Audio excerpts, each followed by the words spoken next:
Good morning, students. Myself, Prachi Shastri. आप लोगों का कॉलेज की फर्स्ट ईयर में स्वागत है. चूँकि आप सभी जानते हैं कि ये कोरोना पीरियड चल रहा है, हमारा सेशन लेट हुआ है फर्स्ट ईयर का, लेकिन इसका मतलब ये नहीं है कि हमारा सिलेबस लेट होगा. ये ग्रुप इसीलिए बनाया जा रहा है और हम फैकल्टी मेंबर्स इसीलिए प्रयास कर रहे हैं, लगातार प्रयासरत हैं कि दूर रह कर के भी हमारा सिलेबस और आपकी पढ़ाई निर्विघ्न रूप से, सुचारू रूप से चल सके. ज्योग्राफी में आपके 2 पेपर हैं,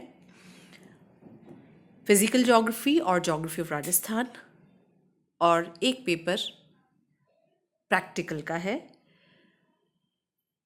फिजिकल ज्योग्राफी यानी भौतिक भूगोल आप प्रोफेसर सविंद्र सिंह की ले सकते हैं और राजस्थान का भूगोल डॉक्टर LR भल्ला का ले सकते हैं. दोनों ही पेपर 75 नंबर के हैं, यानी 150 नंबर के पहला पेपर और दूसरा पेपर है, और 50 नंबर का हमारा प्रैक्टिकल होगा. इन सब में विषय में प्रवेश करने से पहले ये जानना ज़रूरी है कि ज्योग्राफी है क्या, भूगोल क्या है. इस फर्स्ट प्रेजेंटेशन में मैं कोशिश करूंगी आपको बताने की कि ज्योग्राफी विषय जो आपने लिया वो सिर्फ आप मार्क्स के लिए ना लेकर के, प्रैक्टिकल सब्जेक्ट के रूप में ना लेकर के, इसे कुछ सीखने की दृष्टि से भी लें, क्योंकि ये पेपर एक ऐसा पेपर है जो जीके के लिए भी आपको बहुत अधिक सपोर्ट करता है. चाहे जिस भी कंपटीशन एग्ज़ाम को आप दें, जनरल बेसिक ज्योग्राफी हर जगह पूछी जाती है, इसीलिए इस पेपर को थोड़ा इस दृष्टि से भी आप तैयार करें.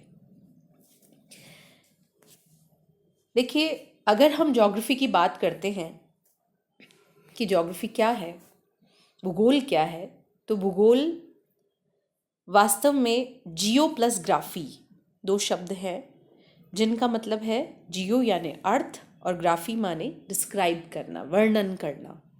यानी पृथ्वी के जितने भी फीचर्स यानी लक्षण हैं उनका वर्णन करना भूगोल कहलाता है.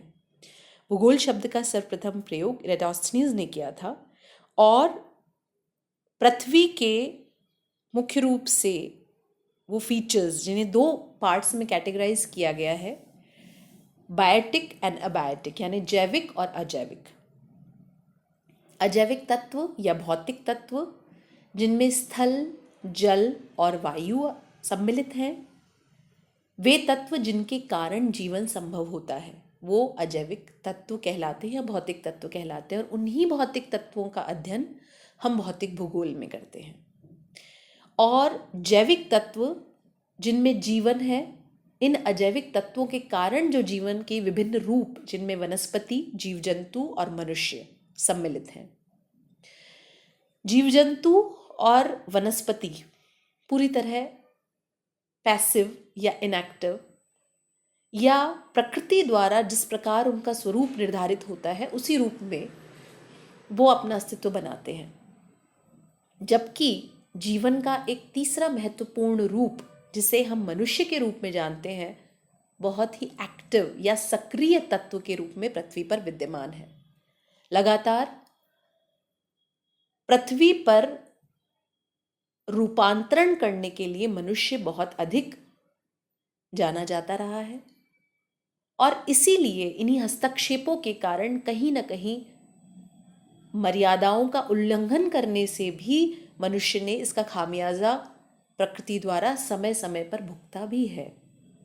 चाहे वो डिजास्टर के रूप में कहिए, आप आपदाओं या प्रकोप के रूप में कहें. इन सब का अध्ययन, मनुष्य की जिन भी गतिविधियों का अध्ययन, देखिए भूगोल की वह शाखा जो भौतिक तत्वों का अध्ययन करती है वो भौतिक भूगोल है, और वो शाखा जो कि जीवन के विभिन्न रूपों का अध्ययन करती है जैव भूगोल के रूप में जानी जाती है. हाँ, मनुष्य चूंकि एक्टिव है तो मनुष्य की क्रियाओं को आधार मान करके पुनः भूगोल की कई शाखाएं विभाजित हुई. जैसे मनुष्य की ये गतिविधियां समाज के निर्माण की, तो उस समाज को केंद्र में रखकर भौगोलिक दृष्टि से अध्ययन करना सामाजिक भूगोल कहलाता है। मनुष्य द्वारा निर्मित संस्कृति किस प्रकार का उसका समाज का प्रोटोकॉल है, रहन सहन है, पहनावा है, वेशभूषा है, बोलचाल है, भाषा है, वो संस्कृति को भौगोलिक दृष्टि से अध्ययन करना सांस्कृतिक भूगोल है।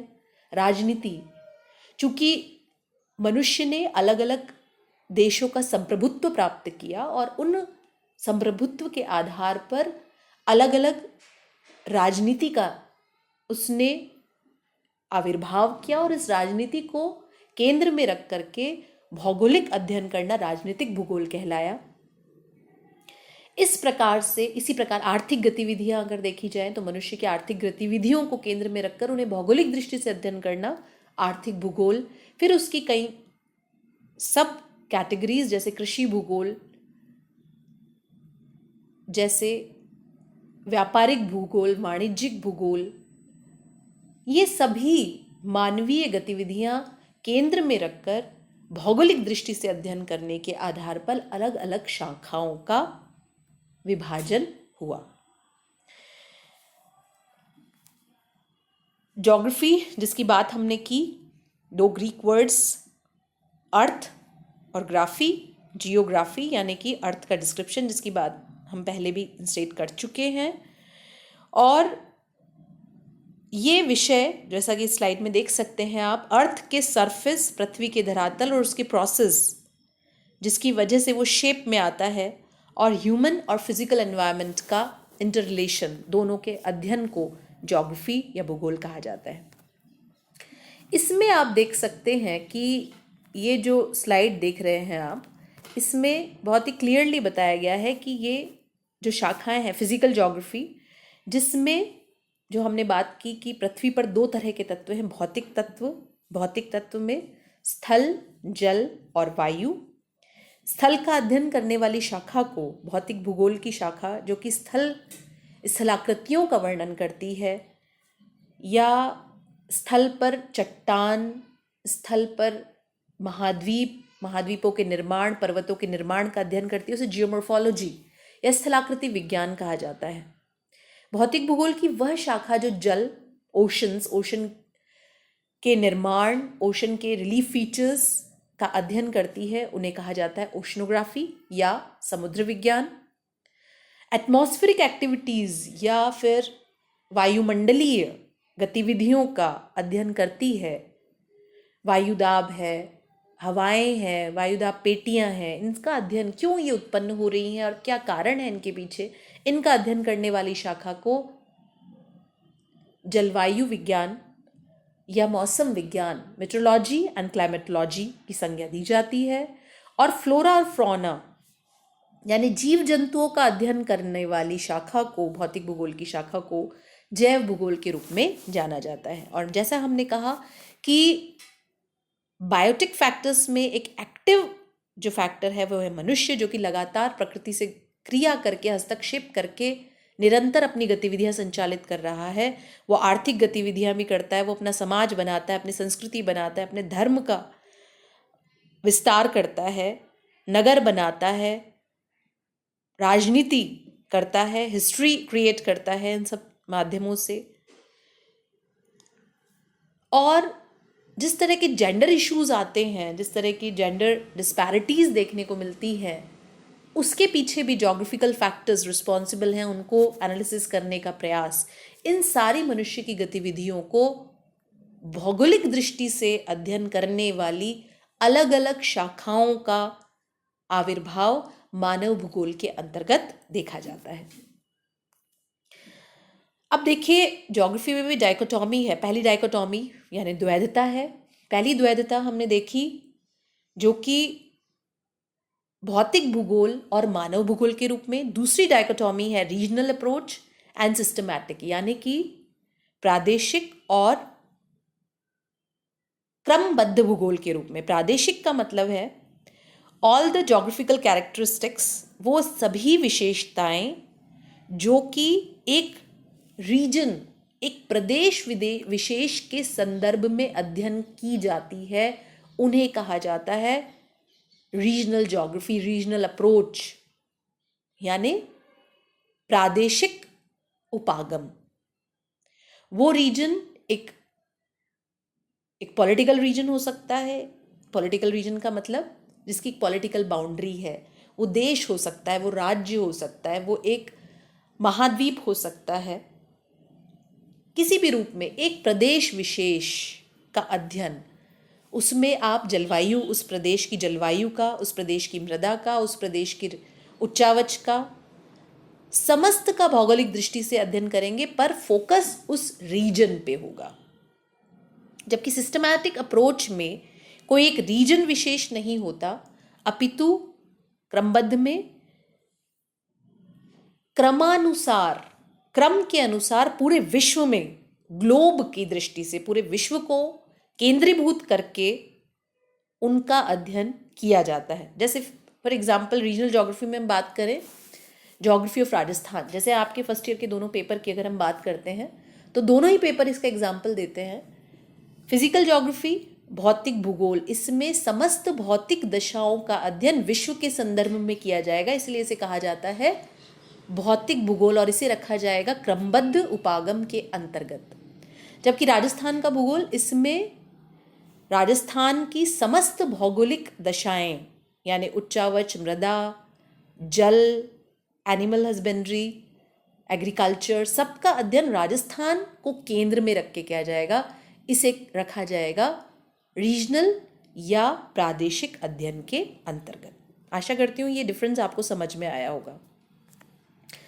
ये कुछ स्लाइड्स हैं जो आपको बताती हैं कि किन किन का अध्ययन हम किस तरह से करते हैं। जियोमॉर्फोलॉजी, जिसमें हम अध्ययन करते हैं मुख्य रूप से इस तरह स्थल की आकृतियों का। क्लाइमेटोलॉजी, किस तरह से चक्रवात क्रम बनते हैं, सिस्टम डेवलप होता है ओशंस में, पूरे ओशंस का।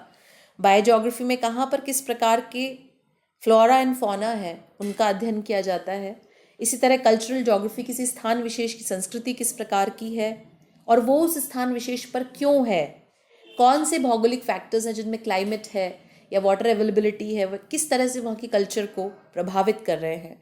किसी स्थान विशेष की पॉलिटिक्स को प्रभावित कर रहे हैं, पॉलिटिकल ज्योग्राफी।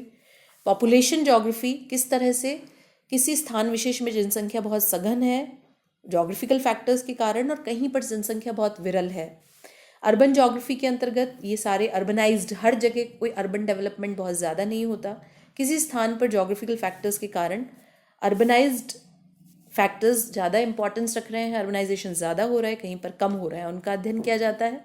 और इसी तरह सामाजिक भूगोल के अंतर्गत किसी स्थान विशेष पर किस तरह के समाज का संगठन है, उनके पीछे उत्तरदायी भौगोलिक कारकों का अध्ययन किया जाता है।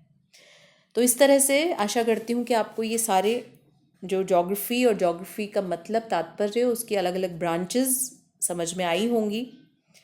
सो आप सभी का ज्योग्राफी के वर्ल्ड में स्वागत है। आगे हम अपना सिलेबस, राजस्थान का भूगोल जिसे हम डील करेंगे, वो नेक्स्ट वीडियो से हम समझना शुरू करेंगे।